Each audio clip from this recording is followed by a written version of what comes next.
ఇందాక చెప్పిన రామ్ధారి సింగ్ దినకర్ గారిది ఆయన చెప్పేది మనందరూ శక్తి లేదనుకుంటారు. ఈ రోజున ఒక పవన్ కళ్యాణ్ కాదు, అశోక్ చవాన్ గారు కాదు, ఇక్కడున్న నాయకులు కాదు, మీరు బలంగా అనుకుంటే ఆమ్ జన్ అంటాం కదా, మీరు సామాన్య మానవులు అనుకుంటాం. నేను సామాన్యుడిని, నేను మీలాగే వచ్చాను. నా దేశం కోసం నిలబడాలి, మన సనాతన ధర్మం కోసం నిలబడాలి, పోరాడాలి. అది ఇక్కడ తీసుకొచ్చింది. సో రామ్ధారి సింగ్ దినకర్ గారు చెప్పింది,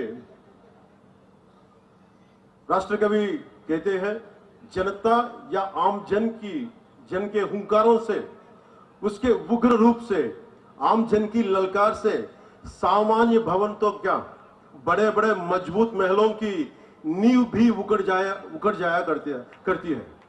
जनता में इतनी अधिक शक्ति निहित होती है कि उसके सांसों की तेजी से राज सत्ता के मुकुट हवाओं में ఊడిగయా కడితే.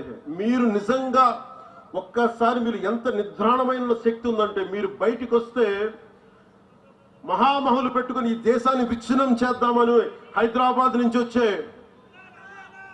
15 నిమిషాలు ఇవ్వండి, హమ్కో 15 మినిట్ దీజే, అలాంటి వాళ్ళందరికీ కూడా వాళ్ళు హైదరాబాద్ నుంచి వచ్చి, ఓల్డ్ సిటీ నుంచి వచ్చి ఇక్కడ చెప్తా ఉంటారు కథలు.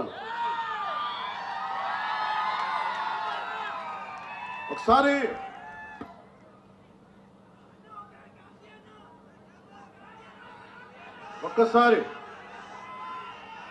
చాలా మంది ఫారెన్ డిగ్నిటరీస్ వచ్చి నన్ను అడిగారు, ఈ దేశంలో మైనారిటీలు బాధపడుతున్నారు, భయపడుతున్నారు నరేంద్ర మోదీ గారి నాయకత్వంలో, భారతీయ జనతా పార్టీ నాయకత్వం అంటే.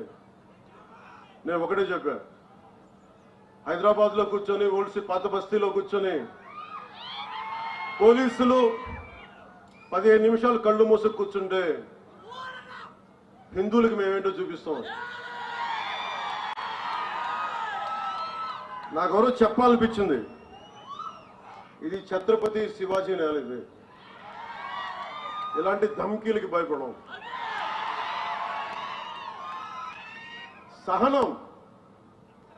సహనం పిరికితనం కాదు, సహనం మంచితనం. కానీ మంచితనంతో గొడవ పెట్టుకోకూడదు. సో అలాంటి వాళ్ళకి మీరు కలిసికట్టుగా ఉంటే ఏదైనా సాధించవచ్చు.